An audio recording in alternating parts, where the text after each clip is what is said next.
Welcome to Untold Slave Stories. If these forgotten stories touch your heart, please like this video and subscribe to the channel. And before you continue watching, write your good name and the name of your beautiful country in the comments. Let the world know you were here. This 1920 portrait holds a mystery no one had ever fully explained until now. The basement archive of the Greenwood County Historical Society smells of aged paper and settled dust. James Mitchell, a 38-year-old genealogist from Chicago, carefully studies a leather-bound ledger listing property transfers from Mississippi in 1920.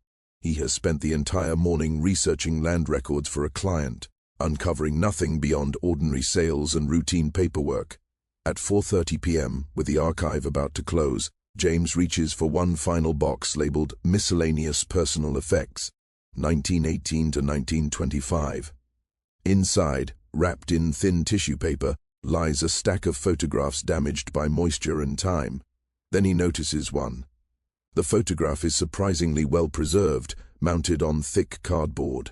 A studio stamp at the bottom reads, "Crawford Photography, Greenwood, Mississippi, March 1920. It is a formal family portrait. A black couple sits at the center, composed and dignified in their best clothing. The man wears a dark pressed suit, his expression calm and proud. The woman's hands rest neatly in her lap, her dark dress spotless, her eyes steady with quiet strength.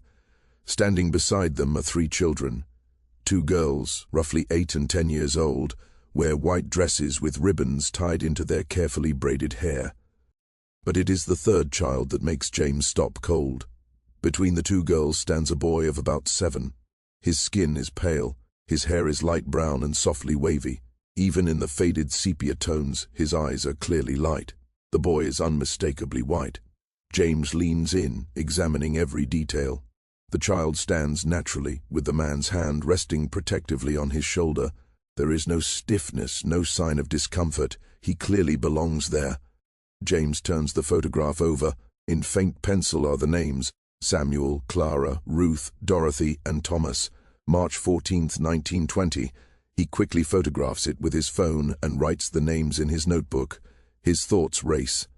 In Jim Crow, Mississippi, a black family openly photographed with a white child would have been unthinkable, dangerous, possibly deadly. He approaches the archivist, an elderly woman named Mrs. Patterson, and shows her the photo. "Do you know anything about this family?" he asks. Mrs. Patterson studies the image carefully. Something crosses her face, recognition or perhaps memory. "That would be Samuel and Clara Johnson," she says softly. "Respected people. He was a carpenter. She did sewing." She pauses. The children. She hesitates. "I've heard stories, old stories people stop talking about." She glances at the clock. "If you want to understand that picture, you should talk to Evelyn Price. She's 93 and lives at Magnolia Gardens. Her mother knew the Johnsons." Mrs. Patterson allows James to keep the photograph. No one's claimed it in 70 years. Maybe it's time someone understood it. Walking to his car, James studies the 5 faces again. 4 make sense, 1 does not. Whatever happened in 1920, someone worked hard to hide it. The photograph is proof of something rare and dangerous. Tomorrow he will visit Evelyn Price. That night he begins researching. In his hotel room, James opens his laptop and starts with the 1920 census for Greenwood, Mississippi. He quickly finds Samuel Johnson, age 32, black, carpenter, homeowner. Clara Johnson, age 29, seamstress. 2 daughters, Ruth, 10, and Dorothy, 8. 2 daughters, no son, no Thomas. James searches birth records for LaFleur County between 1912 and 1914 for any boy named Thomas. He finds several, but each appears in their own families. None vanish into a black household. He emails his research assistant in Chicago asking for death records from 1918 to 1920, specifically white couples who died close together with young children, and requests orphanage records. Then he searches newspaper archives. In the Greenwood Commonwealth, dated February 3, 1920, he finds it. A tragic house fire claimed Robert Hayes, age 34, and his wife Margaret, 29. The article notes they left behind 1 son, age 6. 1 son, the right age. James searches further for the Hayes family but finds little. No follow-up articles, no mention of the child. Orphanage records paint a bleak picture. A 1921 reform report describes the Greenwood County Children's Home as overcrowded and abusive, with children forced into long hours of unpaid labor. Some children reportedly disappeared after supposed adoptions that were never documented. His assistant emails back confirming multiple missing children, unverifiable adoption claims, and incomplete records after the home shut down in 1923. James builds a timeline. February 1, 1920, the Hayes parents die. February 3, the article appears. March 14, the Johnson family is photographed with a white boy named Thomas, only 6 weeks apart. He studies the image again, noticing Samuel's hand and Clara's steady gaze. What risks had they taken? Near midnight, James promises the faces in the photograph that he will uncover the truth. The next morning, he visits Magnolia Gardens. Evelyn Price sits in a sunlit room, small but sharp-eyed. At 93, her memory is clear. She studies the photograph carefully. Samuel and Clara Johnson, she says. I remember them. People were afraid back then. Having that boy in the picture was dangerous. Samuel insisted. He wanted proof the child existed, proof someone loved him. Evelyn explains that Thomas's parents died in the fire and no one wanted the boy. The orphanage was known for cruelty. Samuel found the child sitting alone near the burned house. He and Clara took him in secretly before the county arrived. The black community protected them. The church knew. For nearly 2 years they kept the secret. Eventually it became too dangerous. In 1922, Thomas was sent north to live with Clara's cousin in Chicago. Letters were exchanged for years, then stopped. Evelyn says it is time the story is told. James later visits Mount Zion Baptist Church, where records confirm everything. Church ledgers list Thomas as a ward. Pastoral notes describe the danger and the congregation's silent protection. One final letter remains, written by a child in 1922 from Chicago, thanking the family he would never forget. Back in Chicago, James traces Thomas's life. Census records list him as a nephew. He becomes a carpenter, marries, has children, and lives quietly until his death in 1987. James realizes he has uncovered proof of one of the most extraordinary acts of courage and compassion in American history, a story hidden for a century, now ready to be told. 3 children who would now be in their 80s, possibly still alive, and possibly with children and grandchildren of their own, who know nothing about their family's real history. James begins by searching for Robert Hayes, the oldest son. Property records show that Robert owned a home in Oak Park until 2015, when it was sold. James then finds an obituary. Robert Hayes passed away peacefully at the age of 78, survived by his wife Susan, 3 children, and 7 grandchildren. The obituary lists the children as Michael Hayes, Jennifer Hayes, and Thomas Hayes Jr., another Thomas, named after his grandfather. James searches social media and soon finds Thomas Hayes Jr., a middle-aged man living in Chicago who works as a high school history teacher. His Facebook profile is public. It shows family photos, posts about social justice, and pictures from a recent trip to Mississippi visiting civil rights historical sites. James stares at the screen. Thomas Hayes Jr. teaches history, cares deeply about racial justice, and has no idea that his grandfather was once raised by a black family who risked their lives to save him. James carefully writes a message. Mr. Hayes, my name is James Mitchell. I am a professional genealogist, and I have discovered information about your grandfather, Thomas Hayes, that I believe you and your family do not know. It is an extraordinary story involving great courage during a very difficult time in American history. Would you be willing to speak with me? I can provide documents and proof for everything I've found. He sends the message and waits, nervous. This is the moment when a hidden history may finally come into the light after 100 years. 2 days later, Thomas Hayes Jr. responds, Mr. Mitchell, your message has me very intrigued. My grandfather rarely spoke about his childhood. He told us his parents died when he was young and that he was raised by relatives in Chicago. We never knew much more than that. I would very much like to hear what you found. Can we meet? They agree to meet at a cafe in downtown Chicago. James arrives early, anxious, carrying a folder filled with copies of everything he has collected. The photograph, Evely. Ends recorded testimony, church records, census pages, and newspaper articles about the Hayes fire. Thomas Hayes Jr. arrives exactly on time. He is tall, in his late 40s, with graying hair, kind eyes, and an open, thoughtful face. He is dressed casually and carries a worn leather messenger bag. They shake hands and sit down. "I'll be honest," Thomas says. "I'm skeptical, but I'm curious. My family history has always been unclear. My grandfather died when I was 10. He was gentle and kind, but he never talked about his past. He said his childhood was hard and that he preferred to look forward, not backward."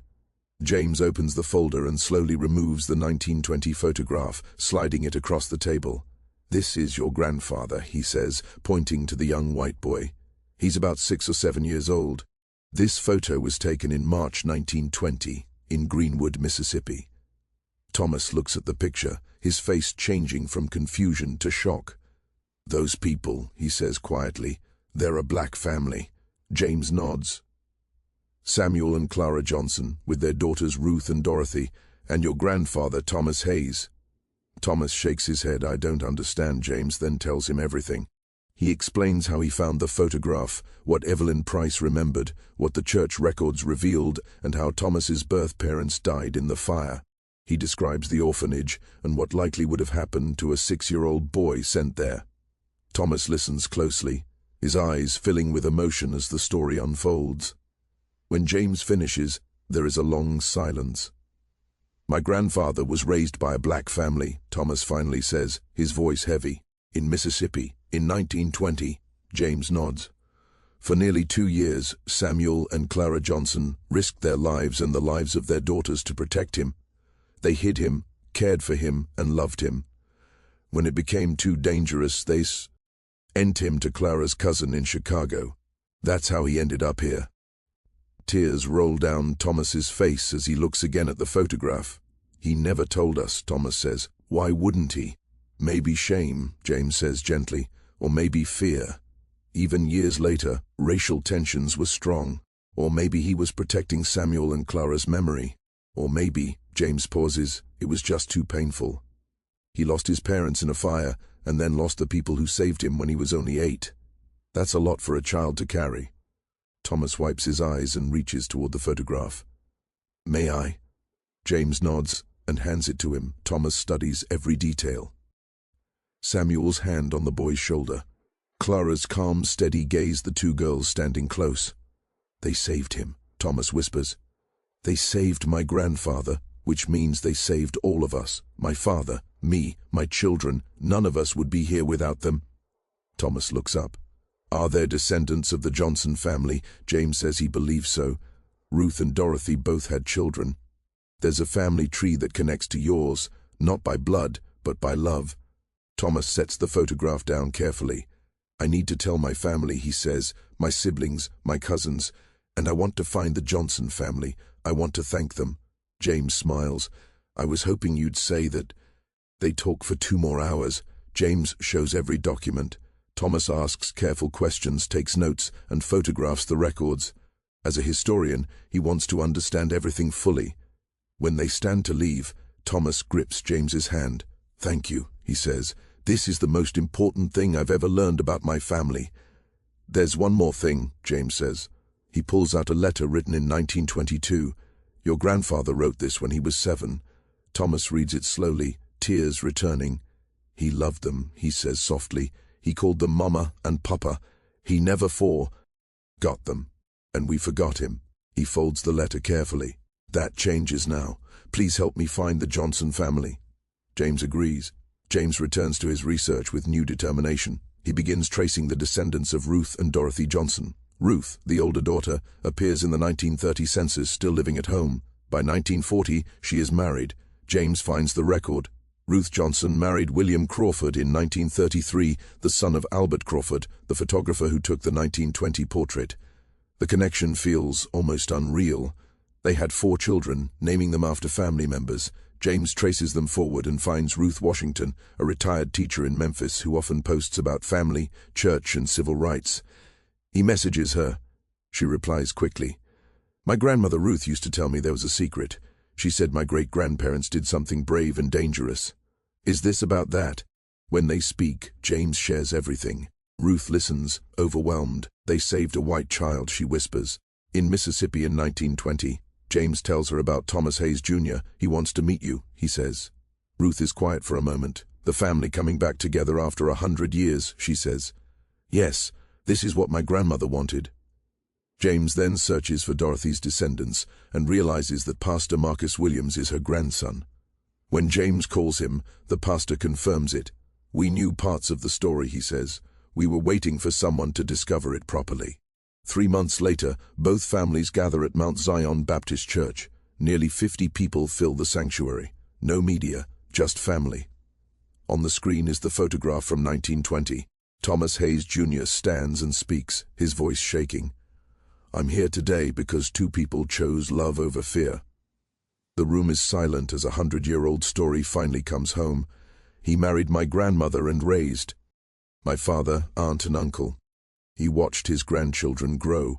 He worked as a carpenter, the skill he learned from Samuel Johnson. He lived a quiet, honest and hard-working life. Every person standing here today exists because of what your ancestors chose to do. He steps forward and walks toward Ruth Washington. I don't have words strong enough to thank you, but please know this, we will never forget. We will tell this story to our children and their children. Samuel and Clara Johnson's courage will live on. Ruth Washington hugs him tightly, both of them crying. Across the sanctuary, not a single eye remains dry. Pastor Williams speaks next. My great-grandparents, Samuel and Clara Johnson, were ordinary people who made an extraordinary choice. They saw a child in danger and responded with love, even when it could have cost them their lives. That is the heart of this story. He points to the photograph on the screen. This picture was taken as proof that Thomas existed and that he was loved. Samuel knew how dangerous it was to document this, but he insisted. He wanted a record, no matter the risk. And now, 100 years later, that photograph has reunited our families. Ruth Washington then shares what her grandmother Ruth told her. Memories of young Thomas playing with her and Dorothy, learning carpentry from Samuel, helping Clara in the garden. My grandmother said Thomas was quiet at first, deeply hurt from losing his parents, but over time he began to smile again. He laughed. Clara would hold him and sing, and Samuel taught him how to measure wood and use tools. They loved him as their own. She pauses. When they had to send him away because it became too dangerous, my grandmother said her mother cried for weeks. Clara never stopped thinking about him, wondering if he was safe, wondering if he was happy. She hoped for letters, and for years some came quiet. Then one day they stopped. Thomas Hayes Jr. stands again. I have something I want to share. He opens a small box he brought with him. When my grandfather passed away, we found this in his attic. We never understood what it meant until now. Inside is a small wooden toy horse, smooth from years of handling. Samuel Johnson made this for my grandfather. There are tiny letters carved underneath, S.J. My grandfather kept this his entire life. 73 years. He never let it go. He hands the toy to Pastor Williams. This belongs with your family's history. It proves he never forgot them, just as they never forgot him. The two families mix together, sharing stories, hugging people who were once strangers. Though not connected by blood, they are bound by something stronger. Sacrifice, love, courage during one of the darkest periods in American history. James watches quietly, taking notes, capturing photos, witnessing history being corrected. After the gathering, Thomas Hayes Jr. and Pastor Marcus Williams step outside the church to address the media. The story has spread. Journalists from across the country have arrived. Thomas speaks. In 1920, my grandfather lost his parents in a fire. He was 6 years old, alone, and about to be sent to a cruel orphanage. A black family named Johnson took him in, hid him, protected him, and loved him, at great risk to themselves. Today, our families reunited to honor that courage. He holds up the photograph. This image was taken as proof that a child mattered. Samuel and Clara Johnson wanted the world to know they loved this boy, even if it cost them everything. 100 years later, their wish has been fulfilled. The story spreads everywhere. Newspapers publish it. Television covers it. Social media explodes. Millions see the photograph of Samuel, Clara, and the children. People are moved and inspired. Discussions begin abo. Racism, bravery and compassion. Some ask why the focus is on a black family saving a white child. Pastor Williams responds clearly, "This story does not erase other suffering. My family lived under racism their entire lives. That is exactly why their choice matters. Despite oppression, they chose love. They saved a child who would grow up with advantages they never had. That is not denial of racism. It is proof that their humanity rose above it." Thomas Hayes Jr. adds that he grew up with privilege, and so did his grandfather. Their family benefited from a system that harmed others, but none of them would exist without the courage of a black family. That debt can never be repaid, only honored, by fighting the systems that made such bravery necessary. The families create a foundation in Samuel and Clara Johnson's names, funding scholarships for foster children and supporting child welfare reform. The photograph is donated to the National Museum of African American History and Culture in Washington, where it is displayed with the full story. James Mitchell writes a book documenting everything. The proceeds are shared between both families. Mount Zion Baptist Church becomes a place people travel to from across the country. The abandoned house on Elm Street is restored into a museum and learning center, teaching visitors about Jim Crow racism and quiet acts of resistance. Years later, James reflects, Samuel and Clara were not famous. They didn't lead movements. They were working people surviving a cruel system. But when faced with a choice, they chose love. That is true heroism. Thomas Hayes Jr., now in his 60s, speaks at schools and churches. "My grandfather lived because two people valued a child's life over their own safety. That is the America I want to build." The Johnson descendants carry their legacy with pride. Ruth Washington's granddaughter, studying social work, says she sees strength and compassion in her ancestors' eyes. It was passed down. 5 years later, the families gather again for a wedding. Thomas Hayes Jr.'s daughter Sarah marries Marcus Williams III at Mount Zion Baptist Church. The walls are filled with photographs spanning generations. During the ceremony, they honor Samuel and Clara. "Love brought us together twice," Marcus says, "once in 1920 and again today. The celebration is joyful. Families dance together, bonds stronger than ever." James attends as an honored guest. This was his hope, not just to uncover history, but to heal it. At the end of the night, everyone gathers for a photo. Someone holds up the original 1920 picture, a century apart, yet still connected. Thomas Hayes Jr. looks at his grandfather's face and Samuel's hand on his shoulder. "Thank you," he whispers. Later, Sarah and Marcus visit the graves. The headstones are clean and surrounded by flowers. "We're naming our first child after them," Sarah says softly, "Samuel or Clara. So they're never forgotten." They stand quietly under the Mississippi stars, the same stars that shone when Samuel and Clara made their impossible choice. A photograph once held a mystery. Now it holds a truth, that love is stronger than hatred, that courage can change generations, that humanity, at its best, sees no color, only a child in need and the bravery to act. Samuel and Clara Johnson are gone, but their legacy lives on.